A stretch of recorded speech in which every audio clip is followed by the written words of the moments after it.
Friends toxic movie review already నేను చేసిన, కాకపోతే అది ఎందుకో రిమూవ్ అయిపోయింది అనమాట. ఇందులో ఏమాత్రం మీడియా వాడకుండా నాకు అందులో చెప్పినటువంటి పాయింట్లతో పాటు ఇంకొన్ని పాయింట్లు నేనైతే మీకు చెప్పేటటువంటి ప్రయత్నం చేస్తా. సినిమా ఎలా ఉందంటే అసలు కంటే అసలుకే బాగాలేదు. యష్ కెరియర్లోనే బిగ్గెస్ట్ డిజాస్టర్ లాగా ఈ సినిమా మిగిలిపోద్ది, దాంట్లో డౌటే లేదనమాట. వాట్స్ రాంగ్, ఏమైంది, సినిమాలో ఉన్నటువంటి తప్పులేంది, సినిమా స్టోరీలో ఏం లేదని చెప్పి షార్ట్కట్లో చెప్పేటటువంటి ప్రయత్నం చేస్తా. వీడియోతో మొత్తం చూడండి. ఫస్ట్ ఏంటంటే ఫస్ట్ హాఫ్ అంతా కూడా అక్కకి ఇచ్చినటువంటి మాట. చిన్నప్పుడే మన నయనతార చూసుకున్నట్లయితే అక్క, మన రాయ లైక్ యష్ చూసుకున్నట్లయితే తమ్ముడు అనమాట. వీళ్ళు చిన్నప్పుడే వాళ్ళ ఫ్యామిలీని అయితే కోల్పోతారు. గోవాలో అనాథల్లాగా పెరుగుతారు. నువ్వు ఏదో ఒక రోజు ఈ గోవా మొత్తాన్ని కూడా ఏలాలి రాయా అని చెప్పి అక్క తమ్ముడి దగ్గర అయితే మాట తీసుకుంటుంది. అండ్ అక్క చూసుకున్నట్లయితే తమ్ముడిని చాలా అంటే చాలా కష్టపడి పెంచిద్ది. కాకపోతే ఉమెన్కి ఎలా రెస్పెక్ట్ ఇవ్వాలి, ఉమెన్స్తో ఎలా బిహేవ్ చేయాలి అనేటటువంటి దాని ద్వారా అయితే పెంచదనమాట. సో అలా పెంచకపోవడం వల్ల మనోడైతే అడ్డదిడ్డంగా పెరుగుతాడు. అందుకే అమ్మాయిలు అంటేనే ఇక ఆ ఉద్దేశంతో చూస్తాను అనమాట. సో తన అక్క చూసుకున్నట్లయితే వ్యభిచారం చేసి మరి మనోడు కడుపు అయితే నింపిద్ది. దాన్ని కొద్దిగా ఎమోషనల్గా టచ్ చేసేటటువంటి ప్రయత్నం చేశారు, కానీ టచ్ చేయలేకపోయారు. సో తన సిటీని ఏలాలి, ఇక్కడ ఉన్నటువంటి డాన్లందరినీ కూడా వేసేసి నువ్వే డాన్లాగా ఎదగాలి అనేటటువంటి మాట అక్క చెప్పింది.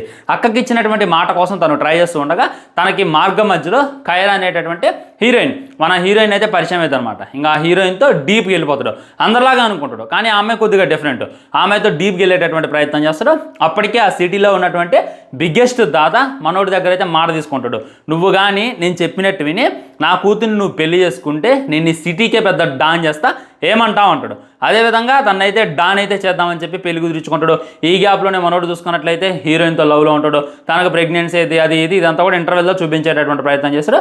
ఇంటర్వెల్ బ్యాక్ డ్రాప్కి వచ్చేసరికి అక్క క్యారెక్టర్ని అయితే వేసేయడం జరిగింది. ఆ తర్వాత టికెట్ ఎంట్రీ అనమాట. సో ఇక్కడ పెద్ద ట్విస్ట్ ఉంటుంది. మీరు వన్ నేను ఒక్కనే సినిమాలో ఏ విధమైనటువంటి రెఫరెన్స్ చూసారో ఆ విధమైనటువంటి రెఫరెన్సే సినిమాలో పెట్టేటటువంటి ప్రయత్నం చేశారు. మొత్తం స్టార్టింగ్ నుండి ఎండింగ్ దాకా చూసుకున్నట్లయితే ఇదే ఉంటుంది అనమాట. లైక్ తను మొత్తం ఊహించుకుంది. నేనైతే ఈ స్పాయిలర్ చెప్పదలుచుకోలేదు. మీరు ఇది ఒకవేళ థియేటర్కి వెళ్ళి ఏం చేయాలంటే మీకైతే క్లారిటీ వస్తుంది అనమాట. అది సో సినిమా అంతా కూడా అర్థపర్థం లేకుండా తీసేశారు. ఏదో సెట్లోకి వెళ్ళి అప్పటికప్పుడే షూటింగ్ మొదలు పెట్టారా అనేటటువంటి ఫీలింగ్ కలిగిద్ది. ఇప్పుడు సినిమా అంటే ప్రాపర్గా ఒక స్క్రిప్ట్ రాసుకోవాలి, ఏ క్యారెక్టర్ ఏంది అనేటటువంటిది రాసుకోవాలి. అలా రాసుకోలేదు వీళ్ళు, ఎడాపెడా తీసి పడేశారు. ఎడాపెడా మన ముందు పెట్టేటటువంటి ప్రయత్నం చేశారు. అదైతే క్లియర్ అండ్ కట్గా అర్థమైంది. సినిమా చూస్తున్న ఎవ్రీ ఆడియన్కి ఏమనిపిస్తుంది అంటే వీళ్ళు సెట్కి వచ్చాకే షూటింగ్ స్టార్ట్ చేశారు, అసలు ఏమాత్రం కూడా స్క్రిప్ట్ వర్క్ అనేటటువంటిది చేయలేదు అనేటటువంటిది కానొస్తుంది అనమాట. అండ్ సినిమాకు ఉన్నటువంటి బిగ్గెస్ట్ మైనస్ ఏంటంటే యష్ టికెట్ క్యారెక్టర్ ఉంటుంది. చాలా అంటే చాలా వర్స్ట్ ఉంటుంది అనమాట. లైక్ తను వస్తున్నప్పుడల్లా చికాకు పుట్టింది. ఆ స్మైల్ అయినా, ఆ ఉరికేటటువంటిదైనా, ఆ మాట్లాడేటటువంటిదైనా ఏమాత్రం కూడా మనల్ని మెప్పించేటటువంటి ప్రయత్నం చేయలేదు. ఇది మరీ అనిపించుకోవచ్చు. ప్రతి క్యారెక్టర్ కూడా ఇదే. అయితే అమ్మాయిలు వేయాలి యష్ ఇదే, లేదా విలన్లు వేసేయాలి. ఒక ఇద్దరు ముగ్గురిని చంపుతాడు, కొత్తడు హీరోయిన్లు లపా ఇదే పెట్టేటటువంటి ప్రయత్నం చేసిండు. దీనివల్ల ఆడియన్స్ అయితే ఎక్కువ అట్రాక్ట్ కాలేదనమాట. లాస్ట్కి పడిద్ది return and director by Geetu Mohan Das అని చెప్పి క్లైమాక్స్లో పడ్డ తర్వాత అందరూ చేతులు ఎత్తి దండం పెట్టి బయటకు వచ్చేస్తారు. ఇంకోసారి సినిమా తీమాకు తల్లి అని ఆ రేంజ్లో తనైతే ఇచ్చేసింది అనేటటువంటి ఫీలింగ్. సో తన ప్రైమ్ టైం అంతా కూడా వేస్ట్ చేసింది. యష్ చూసుకున్నట్లయితే ఈ సినిమా మీద హోప్ పెట్టుకుంటూ 5 సంవత్సరాలు కష్టపడ్డాడు, 500 కోట్ల బడ్జెట్, తను కూడా దీంట్లో చేరిండు. అవేమీ కానరాలేదు. అసలు మీరు పడ్డటువంటి కష్టమేంది ఎక్కడ అనేటటువంటి ఫీలింగ్ తప్పకుండా కలిగిద్ది అనమాట. జస్ట్ ఆ క్వాలిటీ మీద పెట్టారు. సినిమా స్టైల్గా తీయాలి, హీరోని స్టైల్గా చూపించాలి, హీరోయిన్స్ని స్టైల్గా చూపించాలి, ఒక క్వాలిటీ మెయింటైన్ చేయాలి అనేటటువంటి దాని మీద, ఒక ఫైట్ చేయాలి అనేటటువంటి దాని మీద వీళ్ళు ఫోకస్ చేశారు. కానీ సినిమాలో కంటెంట్ ఉండాలి అనేటటువంటిది వీళ్ళైతే 100% మిస్ అయ్యారు అనేటటువంటిది మీకు సినిమా చూస్తున్నప్పుడు ఖచ్చితంగా కలిగిద్ది అనమాట. ఒక్కొక్క క్యారెక్టర్ ఎందుకు వస్తుందో అర్థం కాదు, ఎందుకు వెళ్ళిందో అర్థం కాదు. ఏ క్యారెక్టర్ వచ్చినా కానీ తలనొప్పి వస్తుంది అనమాట, తలపోటు వస్తుంది. మనకు గేర్లు తిరుగుతుంటే బ్రెయిన్ అనేటటువంటిది హీట్ ఎక్కుతుంటుంది. ఇంకా క్లైమాక్స్ తీసుకెళ్ళు, ఇంకా ఇంటర్వెల్ తీసుకెళ్ళు అనేటటువంటి ఫీలింగ్. అసలు గంటలో తీసిపడేయాల్సిన సినిమాని, అర్ధ గంటలో తీసిపడేయాల్సిన సినిమాని ఎగ్జాక్ట్లీ 3 గంటలు గుంజి 3 గంటలు కాదు 3 గంటలన్నర కన్నా ఎక్కువగానే ఉందిరా అనేటటువంటి ఫీలింగ్ కలిగిద్ది. నేను చూసుకున్నట్లయితే మార్నింగ్ 6:30కి వెళ్ళినా 10 అయింది వచ్చేసరికి. ఇక అర్థం చేసుకోండి ఏ రేంజ్లో సాగదీశారు అనేటటువంటిది. ఇదైతే మరీ దారుణం అని చెప్పి నాకైతే అనిపించింది అనమాట. అంటే ఆయన అన్నటువంటి పాయింట్ లేదు, ఏ పాయింట్ అయినా సరే మనకి అనిపించాలి కదా, ఓకే ఈ పాయింట్ బాగుంది, ఈ పాయింట్ బాగాలేదు అనేటటువంటి చెప్పడానికి కూడా మేము చెప్పలేకపోతున్నా. ఆ రేంజ్లో ఉంది. ఎవ్రీ పాయింట్ లూజ్ పాయింటే, ఎవ్రీ పాయింట్ రాడ్ పాయింటే. లైక్ మనం ఇక నేను ఆ మాట చెప్పినందుకు ఇందాక మరి యూట్యూబ్ ఏమైందో తెలియదు, అందుకే ఆ మాట అయితే యూజ్ చేయలేకపోతున్నా. ఏం చేసింది లేదు వీళ్ళు, మనకైతే జస్ట్ ఆ బడ్జెట్ అంతా కూడా హీరోని స్టైల్గా చూపించాలి, హీరోయిన్స్ని మందలుగా పెట్టాలి అనేటటువంటి దాని మీద ఫోకస్ చేశారు. కానీ మిగిలిన దేని మీద కూడా వీళ్ళు ఫోకస్ చేయలేదు అనేటటువంటిది నాకైతే క్లియర్ అండ్ కట్గా కానొచ్చింది. జస్ట్ మేకింగ్ స్టైల్ బాగుంది అంతే, మిగతాదంతా ఏం లేదు. క్లైమాక్స్లో ట్విస్ట్ బాగుంది అని చెప్పి మీరు అనొచ్చు. క్లైమాక్స్లో ట్విస్ట్ చూసుకున్నట్లయితే ఆల్రెడీ మన సుకుమార్ గారు, మన మహేష్ బాబు గారు ఎప్పుడు మనం పుట్టక ముందే ట్రై చేశారు. కాకపోతే అప్పుడు ఆడియన్స్ తీసుకోవాలి, ఇంకా అది చాలా కన్వీనియన్స్గా ఉంటుంది. లైక్ తను చూసుకున్నట్లయితే చిన్నప్పుడు అమ్మ నాన్న కోల్పోయిండు దానివల్ల. కానీ ఇక్కడ మనకంతా కన్వే చేయలేకపోయారు, మనకంతా కనెక్ట్ చేయలేకపోయారు, ఎమోషనల్. ఇప్పుడు కొడుకు చూసుకున్నట్లయితే తండ్రి మీద రివెంజ్ తీర్చుకోవడానికి వస్తాడు, రివెంజ్ తీర్చుకోలేడు, కాపాడేటటువంటి ప్రయత్నం చేస్తారు. అలాంటప్పుడు మనకు ఎలా అనిపించాలి, అరే పాపం రా, తండ్రి లక్షణాలు ఇంకా వీళ్ళు ఉన్నాయరా అనేటటువంటి ఫీలింగ్ రావాలి. కానీ ఆ ఫీలింగ్ రాదు. ఎందుకు కాపాడేవారు అని చెప్పి మనకే కోపం వస్తుంది అనమాట. ఆ రేంజ్లో చాలా అంటే చాలా ఇదిగా చూపించింది అనమాట. ఏ క్యారెక్టర్ వచ్చినా తలపొట్టి వస్తుంది. నేను ఏమనుకున్నా అంటే ఫస్ట్ హాఫ్ చూసుకున్నట్లయితే మన రాయ ఒకటే క్యారెక్టర్, విలన్ లేయటం లేదా హీరోయిన్ లేయటం, ఈ రెండింటి మీద వెళ్తూ ఉంటాడు అనమాట. ఇంతకుమించి ఏం చేయడు ఫస్ట్ హాఫ్ అంతా కూడా. సో సెకండ్ హాఫ్లో టికెట్ అనేటటువంటి క్యారెక్టర్ వస్తుంది. వచ్చిన తర్వాత సినిమాని జై అని లేపుతారు, ఇక దాంట్లో డౌట్ లేదులే అని చెప్పి మనం అనుకుంటాం. అనుకున్నటువంటి ఎగ్జాక్ట్లీ సిచ్యువేషన్లో వచ్చినా కానీ సుఖమైతే ఉంటుంది అనమాట. ఆ టికెట్ క్యారెక్టర్ ఇంకా తలనొప్పి వస్తుంది. ఎగ్జాక్ట్లీ రాయా క్యారెక్టర్ కొద్దిగా బెటర్ కదా, కొద్దిగా మనల్ని ఎంటర్టైన్ చేసింది కదరా అనేటటువంటి ఫీలింగ్ వస్తుంది. ఇదే వచ్చింది. ఆ క్యారెక్టర్స్ని ఇంట్రడక్షన్ అనేటటువంటిది మంచిగా ప్రాపర్గా మెయింటైన్ చేయలేదు.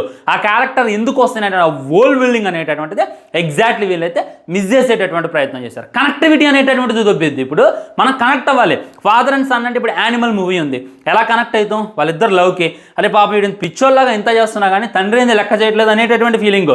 కానీ మనోడు రివెంజ్ తీర్చుకోవడానికి వస్తాడు, దాన్ని కూడా ప్రాపర్గా ఎగ్జిక్యూట్ చేయలేకపోయారు. ఎగ్జాక్ట్లీ హీరోయిన్ మన కొడుకు అంటే మన రాయకి ఎందుకు కోపం అంటే మన గంగ నయనతారని చూసుకున్నట్లయితే హీరోయినే చంపేస్తుంది. ఎందుకు కొన్ని సిచ్యువేషన్స్ డిమాండ్ చేస్తాయి. తను ప్రెగ్నెంట్గా ఉంటుంది. అప్పుడు వీళ్ళని చూసుకున్నట్లయితే నువ్వు ఈ అమ్మాయిని అయిపోతే మేము మిమ్మల్ని ఆత్మని చెప్పి గన్ను పెడితే ఆమె గన్ను తీసుకొని కాల్ చేస్తుంది. దానివల్ల పగ పెంచేసుకుంటాడు. మనం అవసరం ఏముంది? తన సిచ్యువేషన్ డిమాండ్ చేసింది, తను చంపాల్సిన సిచ్యువేషన్ వచ్చింది, అందుకే నయనతారని ఆ విధంగా చేయడం జరిగింది. ఇంకా ఆ మాత్రం దానికి ఎంతలా అయింది. అండ్ చాలా క్యారెక్టర్లు ఉన్నాయి, అర్థం పద్ధతులైనటువంటి క్యారెక్టర్లు ఉంటాయి. లైక్ యానిమల్ మూవీని క్రియల్గా రెఫరెన్స్ తీసుకున్నారు వీళ్ళు అనేటటువంటి అర్థమైంది అనమాట. ఒక జర్నీ రాయా చూసుకున్నట్లయితే పుట్టిన దగ్గర నుండి ఏ విధమైనటువంటి కష్టాలు పడుతూ పెరిగిండు, ఎలా జీవనం కొనసాగించిండు, క్లైమాక్స్లో ఏం చేసిండు, తన అక్కని ఎలా చూసుకుండు, అది అమ్మాయిని తను ఎలా చూస్తారు అనేటటువంటిదే ఫోకస్ చేస్తూ తను ఓల్డ్ ఏజ్ వచ్చిన తర్వాత చూసుకున్నట్లయితే కైరాతో కావటం, సెకండ్ పేజ్ చూసుకున్నట్లయితే రుక్మిణితో కావటం, ఫస్ట్ ఆమె ప్రెగ్నెంట్ కావటం, మళ్ళీ తర్వాత రుక్మిణితో పెళ్ళేం కాదు జస్ట్ ఆ అమ్మాయితో ప్రెగ్నెన్సీ రావడం, మళ్ళీ ఈ అమ్మాయితో ఇది చూపించేటటువంటి ప్రయత్నం చేశారు. అంతా ఎక్కలేదు అనేటటువంటి ఫీలింగ్ అయితే నాకు నిజంగా కలిగిందనమాట. ఇంకా పెద్ద పెద్ద మాటలు మాట్లాడవచ్చు, బట్ కమ్యూనిటీ గైడ్లైన్ స్ట్రైక్స్ వల్ల యూట్యూబ్ అనేటటువంటిది కొన్ని పరిమితులు నాకు మట్టికే విధించిందేమో. యూట్యూబ్లో చూసుకున్నట్టయితే పచ్చిబూతులు మాట్లాడాలని కూడా వాళ్ళని ఏమీ చేయదు. నేను ఏమన్నంటే నాకైతే కమ్యూనిటీ గైడ్లైన్ స్ట్రైక్స్ పడతాను, అందుకే నేనైతే ఎక్కువ మాట్లాడలేకపోతున్నా. నిజంగా ప్రైమ్ టైం మన యష్ బాయ్ది ప్రైమ్ టైం అంతా కూడా తను వేస్ట్ చేసుకుంటూ అనేటటువంటి ఫీలింగ్. కేజీఎఫ్ తర్వాత ఎంత ఎక్స్పెక్టేషన్స్ ఉంటాయి మనకి, ఎంత హ్యూజ్ ఎక్స్పెక్టేషన్స్ ఉంటాయి. ఆ హ్యూజ్ ఎక్స్పెక్టేషన్స్ అన్నింటినీ కూడా మడత పెట్టేసింది అనమాట. కేజీఎఫ్ సినిమాలో సీన్కి మించి సీన్ ఉంటుంది. ఒక సీన్ బాగుంది అనేటటువంటి లోపల ఇంకో సీన్ వచ్చి దానికి మించి హై అయితే మనకిస్తుంది. కానీ ఇందులో చూసుకున్నట్లయితే ఏ సీన్ కూడా ప్రాపర్గా ఎగ్జిక్యూట్ చేయలేదు అనేటటువంటి ఫీలింగ్ నాకు కలుగుతుంది. యష్ బాయ్ బయటకు వచ్చి చెప్పినటువంటిది అంతా కూడా వీళ్ళు వేస్ట్ చేసేసారా అనేటటువంటి ఫీలింగ్ మళ్ళీ నాకైతే కలిగింది. ఎక్కువ మాట్లాడాలని అంటే ఇంకా నన్ను బాగా డిసప్పాయింట్ చేసింది మ్యూజిక్ అనమాట. రవి గారు చూసుకున్నట్లయితే దీనికి మ్యూజిక్ ఇవ్వడం జరిగింది. అసలు ఏం లేదు మ్యూజిక్. మనం ట్రైలర్లో ఏదైతే విన్నామో, టీజర్లో ఏదైతే చూసినామో ఆ మ్యూజిక్ ఉంటుంది తప్ప ఎగ్జాక్ట్లీ కొత్త మ్యూజిక్ అయితే ఉంటుంది అనమాట. వాయిలెన్స్ని అయితే సృష్టించారు, బ్లడ్ బస్ సృష్టించాలి అనేటటువంటి ప్రయత్నం ఇది చేశారు. కానీ దాని కనెక్టివిటీ కూడా లేదు. ఇప్పుడు ఆ లేడీస్ని చూసుకున్నట్లయితే లేడీస్ ఒక్కొక్కరుగా వస్తారా, ఒకేసారి వస్తారా అనేటటువంటి డైలాగ్ ఉంటుంది. ఆ లేడీస్ని అందరినీ కూడా మనకి టీజర్లో చూపించినాడు, చాలా ఘోరంగా చంపుతాడు. అది బాగానే ఉంది, కానీ దానికి దగ్గర ఎమోషన్ని క్రియేట్ చేయలేకపోయింది. ఒక ఎమోషన్ అనేటటువంటిది ఉండాలి కదా. ఇప్పుడు ఎగ్జాక్ట్లీ వాళ్ళు వచ్చారు, వాళ్ళందరినీ ఇంతలా చంపుతున్నట్టు వాము దానికి ఏదో ప్రాపర్ రీజన్ రావాలి కదా అనేటటువంటిది ఉండదు. వస్తారు వాళ్ళని ఆతరు, ఇంకా తర్వాత కైరాతో వస్తారు డైరెక్ట్ సీన్స్. అయ్యే ఆ కార్లో సీన్లు ఏందో నిజంగా ఇక ఫ్యామిలీ ఆడియన్స్ వద్దని చెప్పి వాళ్ళు డైరెక్ట్గా చెప్పారు. నేను దానికి ఏమంటా ఒక ప్రాపర్ రీజన్ ఉండదు. రొమాంటిక్ సీన్లు పెట్టిన ఎగ్జాక్ట్లీ మన యానిమల్ మూవీలో చూసుకున్నట్టయితే రొమాంటిక్ సీన్స్ పెట్టారు, కానీ దానికి ఒక ప్రాపర్ రీజన్ పెట్టి ఎగ్జిక్యూట్ చేసేటటువంటి ప్రయత్నం చేశారు, మనకి కన్వే చేసిండు మన సందీప్ రెడ్డి వంగ. కానీ ఇక్కడ చూసుకున్నట్లయితే ఎందుకు పెట్టారు తలపోటు అనేటటువంటి ఫీలింగ్ వస్తుంది. రొమాన్స్ చేయాలి కానీ దానికి ఒక రీజన్ ఉండాలి. ఓకే హీరోయిన్తో రొమాన్స్ చేస్తానంటే ఏం లేదు, వేరే వాళ్ళతో కూడా చేస్తారు. చేసిన తర్వాత నేను లవ్ చేయట్లేదు అంటారు. లవ్ చేయనోడివి పెళ్ళి ఎలా చేసుకుంటాం అంటే రాజ్యం కోసం అంటాడు. సో ఆ రాజ్యం కోసం పెళ్లి చేసుకుందాం అనేటటువంటి సిచ్యువేషన్లో తన లవర్ని తన లవర్ కడుపులో పెరుగుతున్నటువంటి బిడ్డని ఎవరో ఏందో అన్న అని చెప్పి వాళ్ళని వేసేస్తారు. వేసేసిరేదో ముందే వేసేస్తే ఎంత కంపౌండర్ కదా అనేటటువంటి ఫీలింగ్ అయితే నాకు కలిగింది. లాస్ట్కి మన రాయ ఏదో ఊహించుకోండు అనేటటువంటి ఒక మాట చెప్తారనమాట. నిజంగా అనిపించింది థియేటర్ నుండి బయటకు వచ్చేటప్పుడు, ఇది కూడా నా ఊహ అయితే బాగు, నేను ఏదో నిద్రపోయినప్పుడు ఈ విధంగా మన యష్ బాయ్ది టాక్సిక్ అనేటటువంటి సినిమా రిలీజ్ అయింది, దాన్ని నేను ఊహించుకుంటే బాగురా అనేటటువంటి ఫీలింగ్ నాకు ఎగ్జాక్ట్లీ కలిగిందయ్యా. ఇక అర్థం చేసుకోండి ఏ రేంజ్లోనో. సో మీరు కూడా వెళ్ళండి, చూసేటటువంటి ప్రయత్నం చేయండి. మీకు ఏ విధంగా అనిపించింది అనేటటువంటి కింద కామెంట్ చేయండి. నాకైతే యష్ కెరియర్లోని ఇది బిగ్గెస్ట్ డిజాస్టర్లా మిగిలిపోద్ది అనేటటువంటి ఫీలింగ్ కలుగుతుంది. అండ్ చాలా మందిని దిల్ రాజుని కూడా ట్రోల్ చేస్తున్నారు అనమాట. దాని గురించి కూడా ఇంకో వీడియో చేసేటటువంటి ప్రయత్నం చేస్తే నాకు చాలా డిసప్పాయింట్మెంట్.